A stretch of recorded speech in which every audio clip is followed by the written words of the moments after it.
Hello, assalamu alaikum.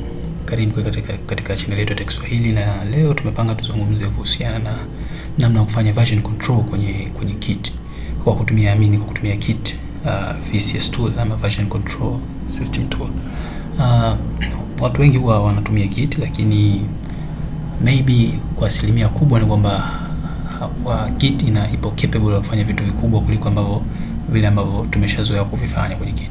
So now tuassume kwamba unafanya project, okay, then umefanya commit kwenye files zako ama umefanya changes kwenye files zako, then ukacommit zile changes, lakini ukaja kugundua kwamba zile commit ambazo umezituma mara ya mwisho zina shida ama zina bugs. Okay, sasa unajaribu kurudi nyuma kwenye changes zilizopita ili uweze kuondosha zile bugs, kwa sababu changes za mwisho zilikuwa zina bugs, inabidi time travel nirudi nyuma. Kwa nafanyaje hivyo kutumia Kit? Wakati zamani watu tulikuwa tukifanya bila Kit, ilikuwa kwamba watu wengi walikuwa na comment zile changes, lakini mwisho wa siku unaweza kukuta sasa umesha comment mistari mingi, kitu ambacho inaweza kawa sasa ni uchafu kwenye code. Okay, so now Kit inatuwezesha kuweza kufanya time travel bila shida yoyote, ku travel back and forth, na nadhani watu wengi tu walikuwa wakisikia traveling back and forth, lakini hawajui inafanyika vipi. Okay, so kwenye kipengele hichi hapa natarajia kwamba watu watakuwa wako aware na Kit, wanaweza kufanya kutengeneza repositories, push, commit, watakuwa tayari wako aware na hizo concepts. Kwa just mimi nitaenda kuongelea more deep kwenye masuala ya traveling back and forth. Sitoelezea kuhusiana na masuala ya kucommit. Okay, kwa tukifungua VS Code yako ama text editor of your choice, hizi ni some codes tu zimeandikwa, just zipo tu, okay, boxes. Na hapa nifungue terminal. Ukishafungua terminal, okay, ukishafungua terminal yako, tunajua kwamba kwenye root of our project tunajaribu ku initialize Git, okay, kwa kuandika command ya git init, ambako hii itaenda kutengeneza Git repository kwenye project yako.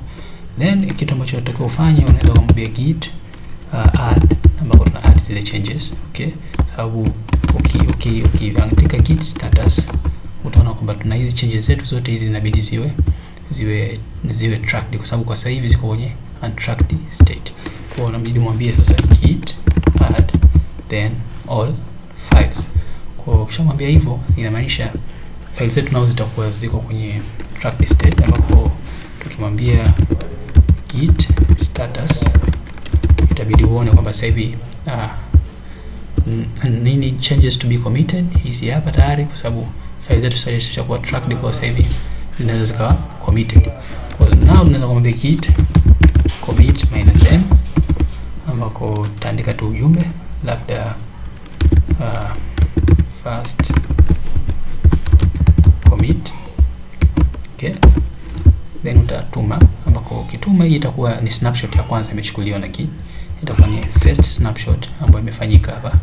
Kwa hiyo tushatengeneza snapshot ya kwanza, okay, lakini tunajua kwamba snapshot ya kwanza ina hizi changes ambazo ziko hapa, okay.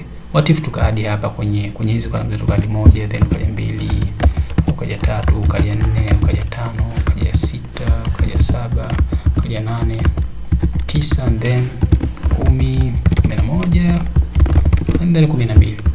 Okay, hizi ni changes ambazo tumezifanya. Okay, tumefanya changes. Nikija hapa nikiangalia sasa hivi git status, okay, itaonyesha kwamba index imekuwa modified, index HTML ambayo ni file yangu imekuwa modified kwa sababu nimeadd hizi namba. Kwa hizi changes inabidi ziwe tracked. Umeona? Inabidi ziwe committed.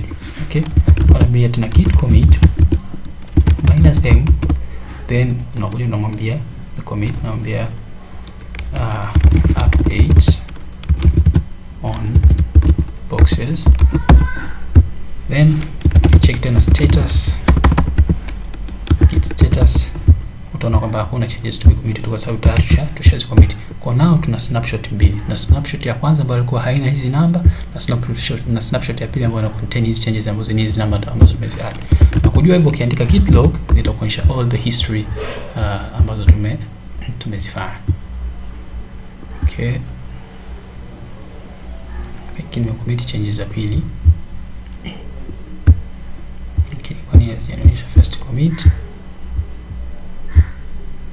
changes za pili au sio commit? Git commit update, no, ilibidi ni add, sorry, nimesahau ku add. Mwambie git add then commit git commit -m then tamwambia update on boxes. Then baada ya hapa sasa hivi na snapshot mbili. Sorry for the inconvenience there, nilisahau ku add. Baada ya kufanya changes inabidi ni add then ni commit. Kwa kumwambia git log sasa hivi utaona nina two snapshots. Namba snapshot ya kwanza itakuwa ina ID yake ambayo ni unique, na snapshot ya pili itakuwa na commit ID yake ambayo ni unique, lakini tunaona zile messages, the latest snapshot inakuwa juu na the earliest snapshot inakuwa chini. Kwa tunaona kwamba tarehe aliyofanya hiyo commit, aliandika hiyo commit, na tarehe zinakuwa hapo na muda, so maelezo yote ya kuhusiana na ile yanakuwa. Sasa assume kwamba hii changes za mwisho aliyofanya ina error, unataka kurudi nyuma, that's time travel. Okay, kwa namna kufanya hivyo unaweza kumwambia git checkout. Okay, git checkout, then baada ya kumwambia git checkout uta specify the commits ID. Okay, kwamba my latest commit ilikuwa ni hii hapa ambayo ndio ina shida, mimi nataka nirudi kwenye commit ya nyuma, kwa nita copy ID hapa. Okay, and then nita paste hapa, then nita checkout. Then you can see by default page yangu tayari imechange, zile changes za mwanzo zimepotea, nimerudi kwenye commit ya nyuma. This is how we time travel backward. Lakini ashumu ushaangalia, okay, makosa yangu yako sehemu fulani, kwa ushajua unataka kurudi tena forward kwenye change the latest commit, just unakuja na copy commit ID hiyo, then unachokifanya unaita git checkout, then unaweka ID yako mwisho, na then unarudishwa forward. Hii ndo namna ya ku travel back and forth kwa kutumia git VCS tool. This is how powerful git it is. Okay, hii ndo namna ambavyo git inafanya kazi na uwezo wake, namna gani iko capable ya kufanya kazi. Kwa kama umeshaandika commits nyingi, then ukilog utaona commits zako zote ambazo umeziandika, na unaweza uka time travel kwa kutumia git checkout command. Okay, so hopefully mtakuwa mmefahamu kwenye tutorial, na kama mtakuwa mmependa video hii basi leave a like and a comment, and kama mtakuwa na any suggestions please andika comment kwenye below this video, leave a comment. Na ukihitaji any other more video like this just tell me. Kwa hiyo karibu katika channel yetu ya Kiswahili. Ni mimi Ramadhani Muhammad, and we're good to go.